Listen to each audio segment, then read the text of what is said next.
안녕하세요. 저는 윤희표 교수입니다. 오늘은 동남아시아의 종교에 관해서 좀 얘기를 해보도록 하겠습니다. 저는 동남아시아를 보게 되면요, 이렇게 표현하고 싶습니다.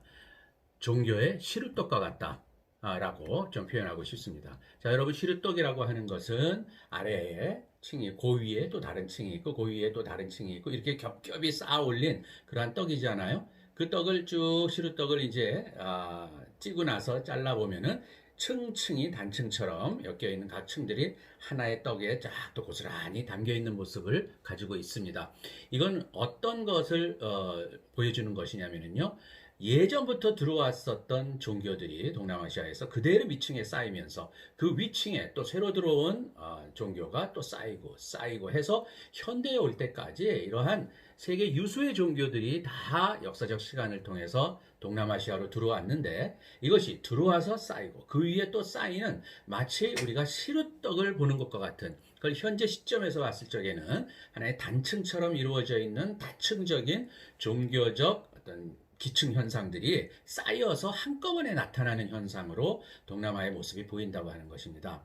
그래서 동남아시아의 종교의 모습은 가장 오래전에부터 들어온 힌두교서부터 시작해서 어떻게 보면은 그 서양 세력에 의해서 들어온 기독교까지 소위 우리가 종교라고 얘기하고 있는 중요 5대 종교들이 다 같이 동남아시아에 시간적으로 들어와서 쌓이고 이것이 모든 지역에 골고루 그 특징들을 한꺼번에 가지면서 지금 현재에는 마치 하나의 모자이크를 보는 것처럼 이렇게 종교의 모습이 보이고 있다고 하는 것입니다. 그래서 말씀을 드리면은 동남아시아의 종교는 하나의 종교의 시루떡 같은 그러한 현상을 보이고 있다 이것입니다. 자, 제일 먼저 어느 지역, 어느 민족한테나 그런 게 있습니다만 토착신앙이라는 게 있죠. 이거는 정령을 숭배한다거나 또는 어떤 샤머니즘적인 성격의 아주 저변에 깔려있는 민간신앙들을 얘기하는데요. 동남아시아에도 당연히 굉장히 오랜 전통의 그러한 토착신앙들을 가지고 있습니다. 여러분, 태국 같은 데 가게 되면은 그 집마다, 또는 건물마다 앞에 이렇게 자그마한 사당 같은 예쁜 탑 같은 게 있는 걸 아마 보신 적이 많을 거예요. 거기에 꽃도 놓고 또는 뭐 식사하는 그러한 그 떡도 올려 있고 하는 그런 거 아주 정성스럽게 올리는 모습을 보이는데 여러분 그건 태국은 물론 불교 국가입니다만은 그거는 태국의 전통적인 정령 신앙 중에 하나인 피라고 하는 것입니다. 예, 그래서 그 피라고 하는 거는 그 지역에 또는 그 건물의 그 땅, 소위 토지 신한테 하나의 복을 비는 행위거든요. 그 다음에 미얀마를 가게 되면요, 낫이라는 게 있습니다. 낫. 예, 낫도 아주 전통적인 미얀마 사람들의 그 전통신앙이거든요. 자, 태국의 피라든지 미얀마의 낫 같은 것은요, 그 이후로 들어온 소위 불교, 인도로부터 전래된 불교와 함께 공존을 하게 된 모습이에요. 그게 지금도 그대로 남아 있습니다. 우리나라 같은 경우에 뭐 절에 가게 되면은 저 산신각도 보이고요. 예, 그런 것들이 있죠. 이거 우리의 전통 신앙이거든요. 그것이 우리의 불교와 합쳐져서 우리의 절에 그런 모습들이 아직 남아 있고 이거는 태국의 피나 미얀마의 낫이 불교와 공존하는 모습과 같은 것이라고 보면 돼요. 인도네시아를 가게 되면 그 아다시라는 게 있습니다. 이것도 아주 전통적인 그 인도네시아 자바를 중심으로 한그 민간 신앙인데 이것도 이슬람. 예, 우리가 인도네시아 하면은 무슬림이 가장 많이 사는 나라 전 세계에서 이게 바로 인도네시아라고 하지만 인도네시아의 이렇게 전통 신앙으로서의 아다시 가지고 있는 특징들이 예, 이슬람과 공존하는 모습으로 또 많이 섞여 있습니다. 그래서 동남아시아 가게 되면은 종교의 시루떡이라고 제가 말씀드린 이유가 이렇게 여러 종교들이 들어와서 어느 하나가 압도적으로 그 종교적 특징만 남아있는 게 아니고 혼합되어 있는 성격 또는 혼합된 모습으로서 혼합신앙적인 성격으로 발전을 했고 그 모습이 우리가 보고 있는 동남아 갔을 적에 다채로운 종교적 특징들이 마치 모자이크화를 보는 것처럼 다양하게 볼 수가 있다고 하는 것이죠. 자, 종교적인 얘기를 좀 더 드리면은요, 힌두교입니다. 힌두교는 세계 주요 종교 중에 가장 오래된 종교죠. 이 힌두교가 인도로부터 동남아시아에 들어와서 동남아의 주로 고대 국가들의 소위 통치하는 이념으로서 힌두교는 많은 영향을 미쳤어요.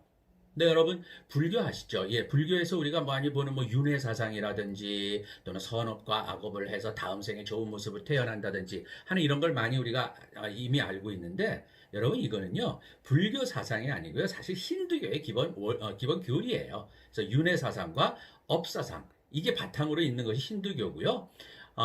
그 불교라고 하는 것은 바로 이렇게 그런 힌두교를 바탕으로 해서 힌두교의 기본 교리를 바탕으로 해서 이것이 하나의 개혁된 사상이 이제 종교로 발전한 것이 바로 부디즘 불교라고 보시면 됩니다.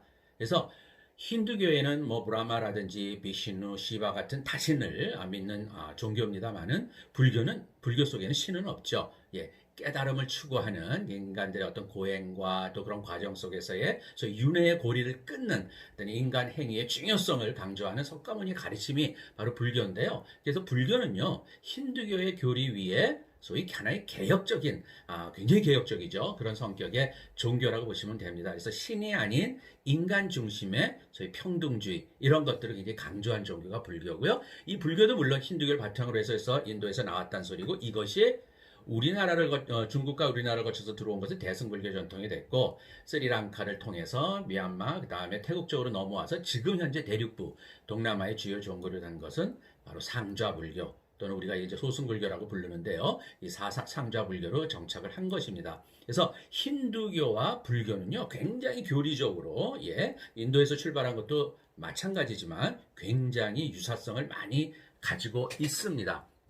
뭐 결과적인 모습은 상당히 뭐 다르고요. 가르치는 모습은 당연히 다르지만 교리적인 특징은 굉장히 많은 것을 좀 공유하고 있다. 이렇게 보시면 되고요. 그래서 우리는 이걸 힌두 불교 또는 힌두 불교를 붙여서 그냥 힌두 부디즘 이렇게 표현을 하고, 우리가 지금 그 힌두교는 모든 동남아시아 종교의 바탕에는 깔려 있습니다만은 아직도 힌두교적인 정통만 고스란히 남아있는 유일한 지역이라고 하면은 그건 말리에 있습니다. 인도네시아의 말리를 가면은 전체적으로 섬 전체가 다 여전히 힌두를 믿는 그러한 모습을 가지고 있습니다. 그래서 말리에 가면 이제 아름다운 뭐 제례를 한다거나 여러 가지 어떤 혼례를 한다거나 이런 모습 속을 보면은 그 모습 자체가 바로 힌두교 전통을 고스란히 아직도 가지고 있는 것이 인도네시아의 바로 발리가 되겠습니다.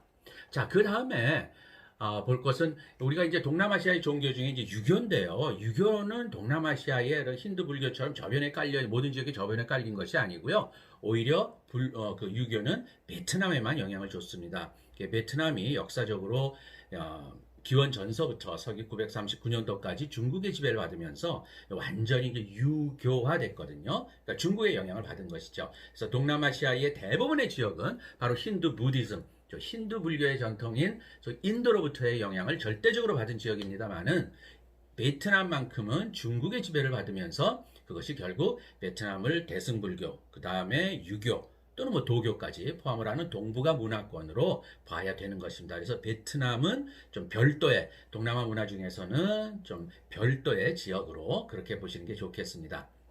그 다음에 서기 7세기에 아랍에서부터 시작된 이슬람은요, 바로 아라비아와 인도를 거쳐서 서기 10세기 이후라고 보면 되겠죠. 주로 아랍과 인도의 상인들을 거쳐서 전파가 됐고요. 이건 주로 소위 섬 지역, 동남아시아 도서부 지역에 들어왔고, 이건 점차적으로 이 도서부의 동쪽으로 퍼지면서 지금도 여전히 이슬람은 퍼지고 있다, 이런 말을 합니다. 그래서 이게 필리핀의 민다나오 지역까지도 물론 들어왔었고, 이것이 이제 동남아시아의 말레이시아나 지금 현재 인도네시아, 뭐 브루나이 이런 나라들이 저희 이슬람 국가다 이렇게 부르게 된 배경이 되죠. 근데 여러분 조심해야 할 것이, 물론 이슬람이 주도적인 종교고요. 겉으로 봤을 적에 이슬람의 활동이라든지 영향력이 큰 건 사실입니다만은 동남아시아의 종교는 이렇게 혼합신앙적인 성격을 가지고 있어서 이슬람적인 특징 속에 불교 또는 힌두교 또는 어떤 면에서 보게 되면 그 전에 전통신앙까지도 오히려 혼합되어 있는 그런 시루떡 같은